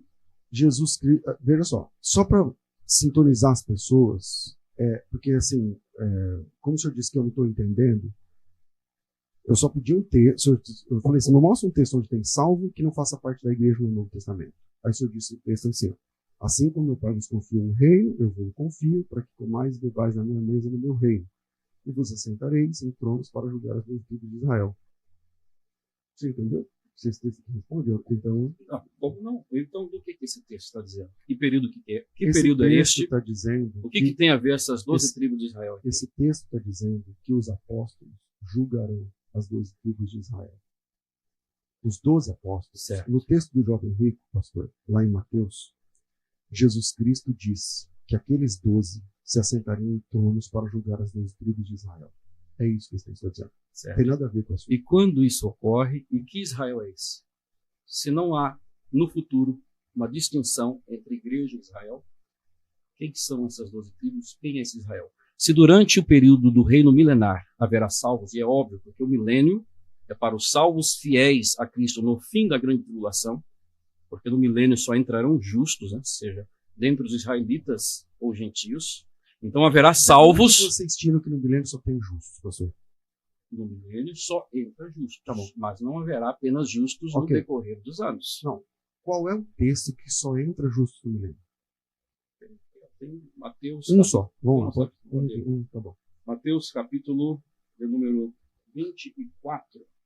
Nós temos aqui a parábola das virgens, que demonstra... É 25, então. 25, né? Que demonstra o que acontece após a segunda vinda de Cristo, ou quando Cristo retornar. Tem dois grupos. E esse período aqui, a parábola está descrevendo a grande tribulação com o desfecho do segundo advento de Cristo. Quando Cristo retorna aqui, o final da parábola nos diz que depois chegaram também as outras virgens dizendo: Senhor, abre-nos a porta. E ele respondendo disse: em verdade vos digo que vos não conheço. Então Jesus voltou no fim da tribulação. As virgens imprudentes aqui, representando os ímpios, não entram, somente as prudentes. Outro texto. Calma aí, concordamos. Mas aí o senhor então é posse, né? Hã? Então o senhor Não. é posse. Porque assim, Não. quem são as virgens, pastor? As virgens aqui não é igreja. Tá, quem são as virgens? As virgens aqui são o povo do período tribulacional. E aqui nós temos dois grupos, ímpios e justos. É só isso que a parábola está descrevendo. Tá, então peraí. Então o povo do período tribulacional é salvo. Sem dúvida. Tá, então esse pessoal que entra é salvo. Sim. E depois não tem mais repescagem. Não, pode ser alguma. Então quem são essas virgens? Essas virgens são salvos do período tribulacional. Jesus começa o texto dizendo assim, ó, o reino dos céus Sim. é semelhante a 10 virgens que, tomando as suas lâmpadas, saem para encontrar o noivo. Esse texto, ele não diz em nenhum momento que é um período, tipo assim, de repescagem, de quem ficou. Não. Jesus, quando ele termina essa parábola, ele fala assim, em verdade, vigiai, porque vocês não sabem o dia e nem a hora. Se o arrebatamento já passou, como é que eles não sabem o dia e a hora? Eles não sabem o dia e a hora em referência ao tempo que Jesus proferiu a parábola e no período tribulacional, pelo que você está afirmando. Não, mas se Jesus já voltou, porque assim, ó, essa parábola, qualquer pessoa lendo esse texto entende que essa parábola aqui é sobre vigilância. Certo. O crente tem que estar vigilante, porque nós não sabemos a hora da volta de Cristo. O noivo é Cristo.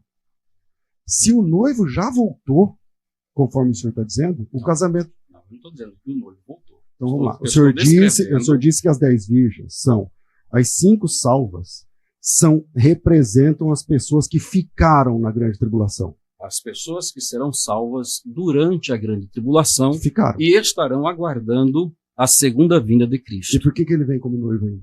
Oi? Por que aparece noivo aí? Não, noivo ou esposo é a mesma ideia.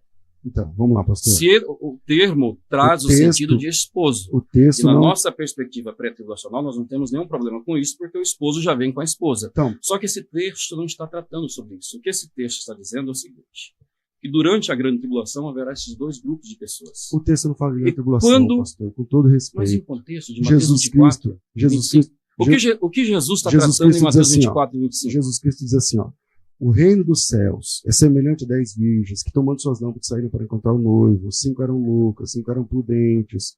As loucas não tinham azeite, as prudentes tinham azeite. E tardando o noivo, eles ficaram com sono. Meia-noite ouviu-se o clamor, eis aí o noivo, saiu ao seu encontro.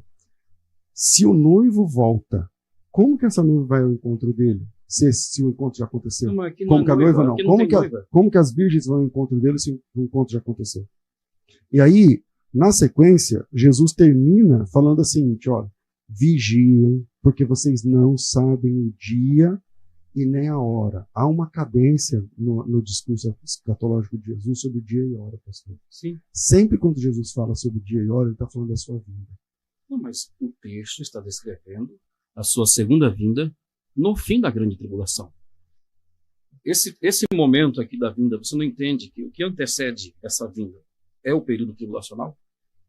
Sim. Só que é que assim, como Então- para mim só tem uma vinda, é aqui que ele vai voltar como noivo. Tá, mas aqui não tem arrebatamento.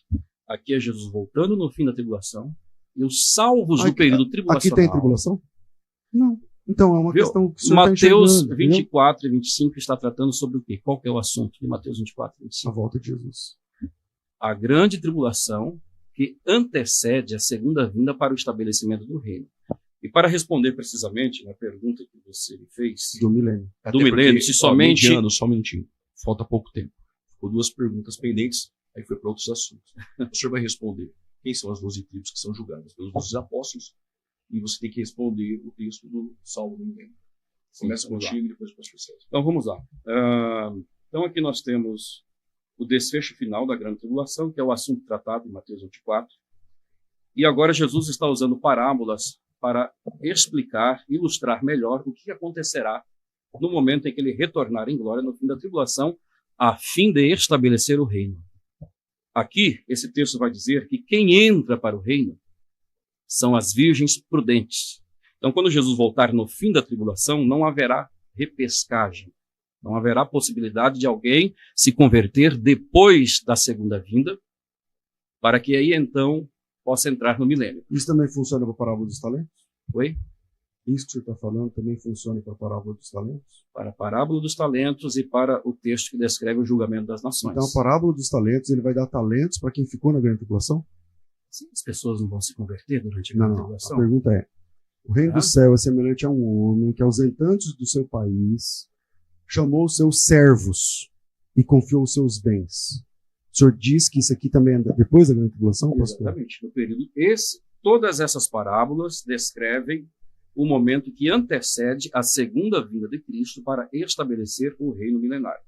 E para concluir a minha fala aqui, o versículo 31 do capítulo 25 diz: e quando o Filho do Homem vier, ou seja, é a vinda de Cristo, no fim da tribulação, em sua glória, e todos os santos anjos com ele, então se assentará no trono da sua glória. E todas as nações serão reunidas diante dele, e apartará uns dos outros como o pastor separa os bodes das ovelhas. Enfim, separação de bodes e ovelhas. Aqui, quem é que entra no milênio? É bode ou é ovelha? Quem é que entra no reino?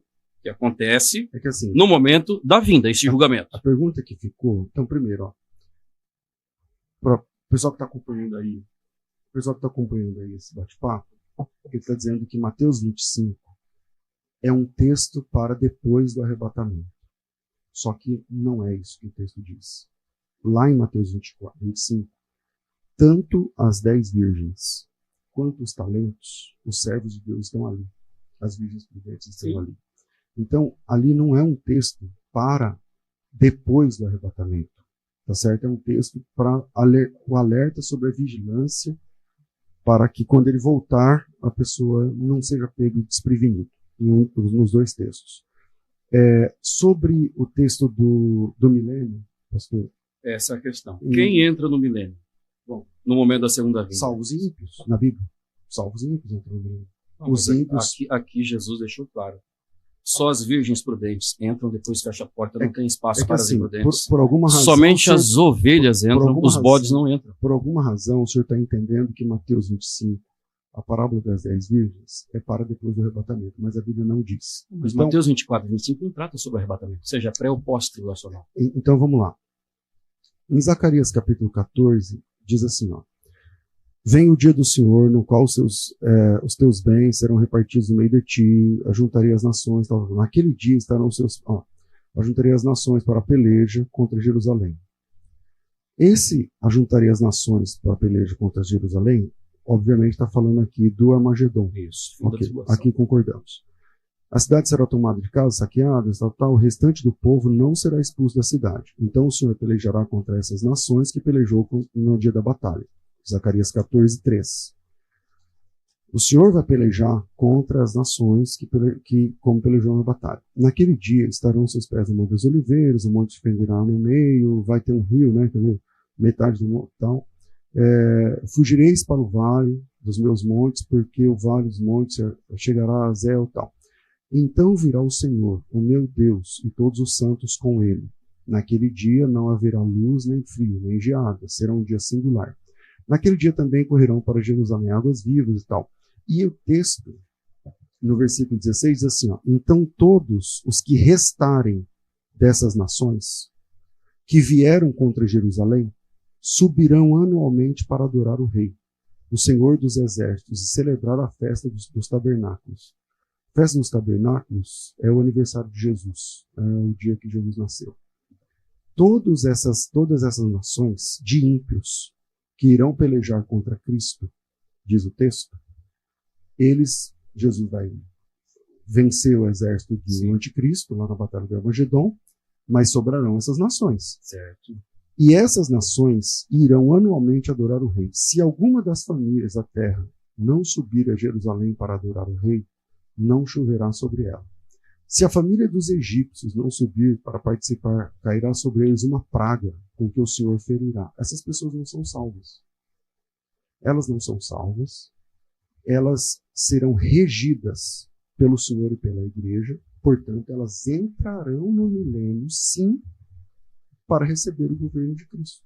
Porque combina com a promessa de Jesus, a igreja, no capítulo 2 de Apocalipse, versículo 26, ele fala assim: ao que vencer, regerá as nações com vara de ferro e as despedaçará. Quem são essas nações regidas com vara de ferro no milênio, pastor? Pastor, nações... só para mim. Estou mediano, não posso interferir. Mas aí é no... Nossa, muito. Mas isso aí é no milênio? É, pastor, eu não sei se o senhor está falando da visão pré, pastor. É porque, não sei se o senhor esqueceu, o senhor disse que o senhor não tem milênio. Já é novo céu e nova terra. Não. Destruição da terra. Não disse isso. Você diz assim, ó. O novo céu e a nova terra é milênio? Eu falei, é. Ah, entendi. Então, tá. Então, ok. Tá, tem o milênio e é o novo céu e a nova terra. Isso. Então ok. Então vamos lá. Só para fechar aqui a pergunta, okay. Apocalipse 2, 26 fala assim, ó.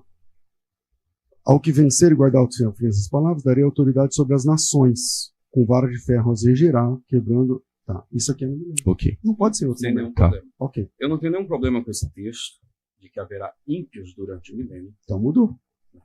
Calma, vamos lá. Zacarias 14 realmente descreve povos rejeitando adorar Cristo durante o milênio e por dedução, tendo que adorar. E por dedução, não, o texto não diz que eles serão obrigados a adorar. Diz que virá um praga castigo sobre eles, se não exatamente. Aliás, o versículo na sequência aqui, 19, fala que haverá castigo. Olha o que diz aqui. É praga. Na sequência. E será o castigo dos egípcios e o castigo de todas as nações que não subirem a celebrar a festa das cabanas. Leu 18. Leu 18. Tá, 18. A família dos egípcios que não subir, nem virá sobre eles a praga. Então, isso está dizendo que quem não sobe virá a praga. São ímpios. São ímpios, sem problema. Isso. Estão no milênio. No milênio, exatamente. Era isso. Pronto. Não, porque assim, o senhor disse que os ímpios não entrariam no milênio. A pergunta do pastor César no milênio, que ficou aquela pergunta pendente de mostrar um texto que entrará justo. O senhor apresentou as ovelhas ali de Mateus 25. Aí o pastor César perguntou. Calma aí, ele disse que os ímpios não entrariam no milênio. Isso, é isso mesmo, senhor. Não, é isso que ele Só no final que Isso. Ele cria assim. Agora quem são esses ímpios? Agora eu vou explicar. Ele disse que não entra, mas se torna dentro. Olha que interessante aqui. O versículo 16 diz que haverá o restante das nações. Quem é esse restante das nações que naturalmente estão no milênio? O restante das nações quem sobrou? São ímpios que entrarão? Não. Por quê? Mateus capítulo 25, a parábola das virgens deixa claro que só entra no reino, no momento em que Cristo retornar, no fim da tribulação, as virgens prudentes, que ali é uma representação dos salvos do período tribulacional. Mateus 24, verso 31 em diante, que é o momento do julgamento das nações, mais uma vez, Jesus vai deixar claro que só entra no reino as ovelhas, que no texto ali são justos. Não são ímpios bonzinhos que ajudarão os judeus no período tribulacional. Concordo. Não, são justos. Então, assim, entrar no milênio só entra justos. O texto de Mateus 25 é muito claro, a não ser que nós venhamos contrariar as palavras de Jesus e dizer que ao invés de entrar ovelhas justos, entrarão bodes. Ou a não ser que o senhor entendeu errado. Não. Agora vamos explicar aqui. Porque, assim, quem são esses ímpios, então? Então só para mim concluir a minha fala. Então, assim, no milênio haverá ímpios? É óbvio. Todavia, jamais entrarão ímpios. Jesus foi claro em relação a isso. Haverá ou não haverá? Haverá, porque os justos que entrarão ali, tanto dentre os judeus como dentre os gentios, eles procriarão. Não, pastor, não é isso que o texto diz. Não. O texto não diz que vai passar um tempo, eles vão ter filhos. Mas durante o milênio, essas pessoas que viverão uma vida normal, conforme foi prometido em dezenas de textos para Israel. Porque o reino milenar, primariamente, é para Israel. Normal. Em corpo natural. Isso. O que é um problema para o pós-tribulacionismo. Não há problema nenhum, por quê? Porque se a igreja é arrebatada no fim da grande tribulação, todos os salvos, sejam judeus ou gentios, são corpo glorificado. Corpo glorificado. Quem são os justos em corpos naturais, sem glorificação? Não tem, é que na sua cabeça são justos. Para o pastor César são os ímpios. Essas pessoas. Mateus 25, 31, são os pastor, justos, são as ovelhas. Então, pastor, vamos lá. Por alguma razão, o senhor quer trazer Mateus 25, que não trata do milênio, aqui. Eu li o texto e o senhor foi concordando ponto por ponto. Posso fazer isso novamente? Não, sem problema. Não tenho. Quando Jesus volta, vai ter a batalha do Armagedon. Zacarias 14, no comecinho. A batalha do Armagedon consiste em nações preparadas para a batalha contra Cristo. Vamos lá. Ajuntarei todas as nações para a peleja contra Jerusalém, a cidade será tomada, casas serão saqueadas, metade da cidade irá para o exílio, mas o restante do povo não será expulso da cidade, o Senhor sairá e pelejará contra essas nações. Quando é que o Senhor pelejará contra essas nações? No Armagedon.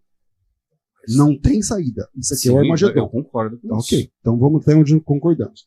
Naquele dia os pés do Senhor estará sobre os oliveiras, a fendei dois, não sei o quê. Eu estou indo porque acho que isso aqui todo mundo conhece. Tá? O Senhor será rei sobre toda a terra.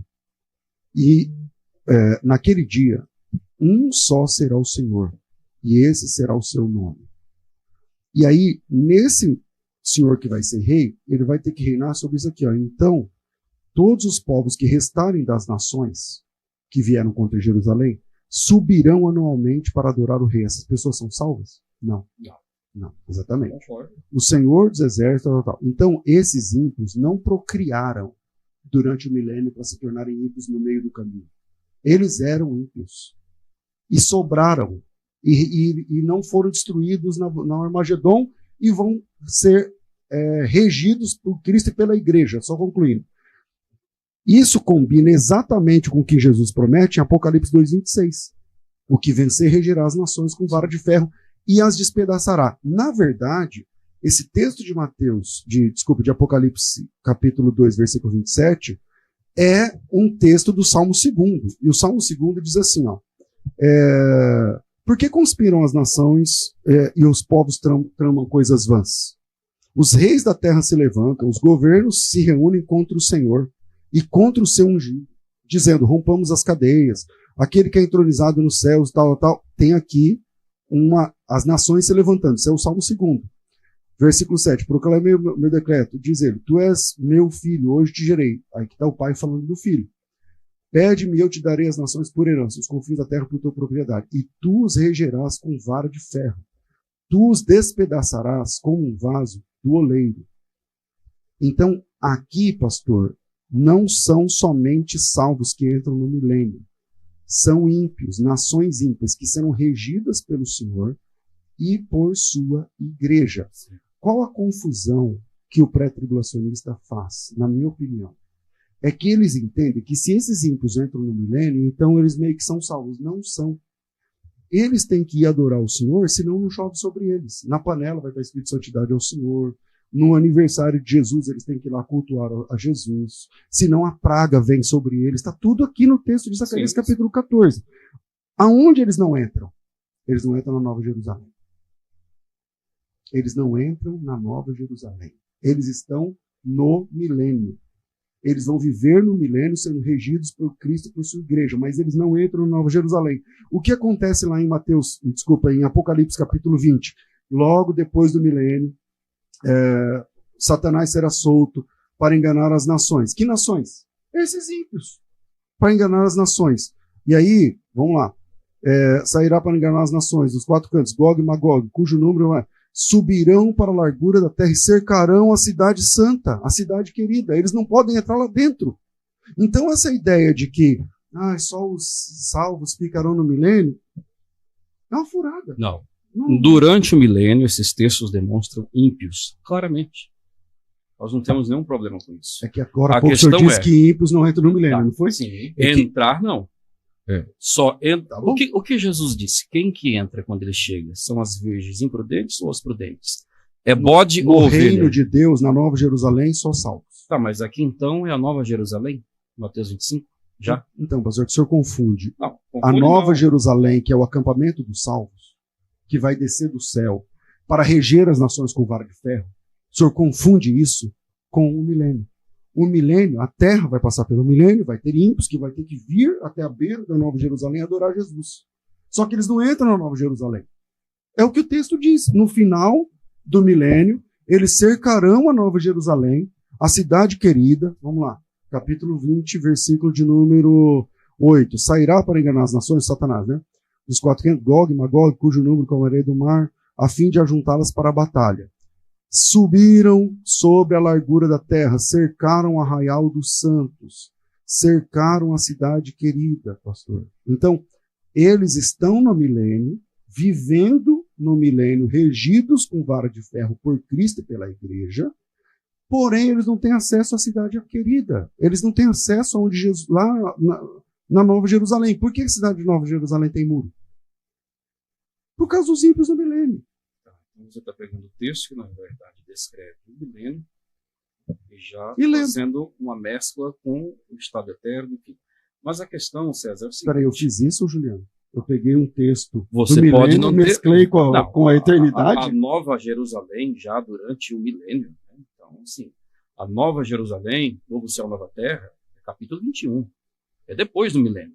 Isso daí, na verdade, está parecendo assim um híbrido de pré-milenismo histórico com amilenismo. Pastor, né? o senhor disse que os ímpios não entram no milênio. E eu provo. Mas tem ímpio no milênio o tempo todo. Sim, porque sendo regidos com vara de ferro. esses ímpios são aqueles que nascerão dos justos que entrarão. Então, assim, no milênio haverá ímpio, eu concordo com todos esses textos aí. É óbvio, os textos estão demonstrando ímpios durante o milênio. Entretanto, eu tenho textos que lidam com a segunda vinda, como Mateus 24 e 25, e Jesus deixou claro. Quem entram são as virgens prudentes. Jesus Cristo disse que quem entra são os bodes ou as ovelhas. Quem que entra no reino? Quando ele vier em sua glória no fim da grande tribulação para estabelecer o milênio. E eles vão reger quem? Eles quem? Esses que entram no milênio vão reger quem com vara de ferro? A igreja vai reger com vara de ferro os filhos dessas ovelhas que nascerão durante o período tribulacional. E as despedaçará. Sim, sem nenhum problema. Essa é a nossa perspectiva, ou seja, durante Não, o mas milênio... eu não estou mostrando aqui, pastor, um texto fresquinho aqui do texto de Malaquias, onde as nações já entram. Não, ali não demonstra elas entrando. Demonstram esse povo no milênio. O Tá aí o texto texto de que Malaquias.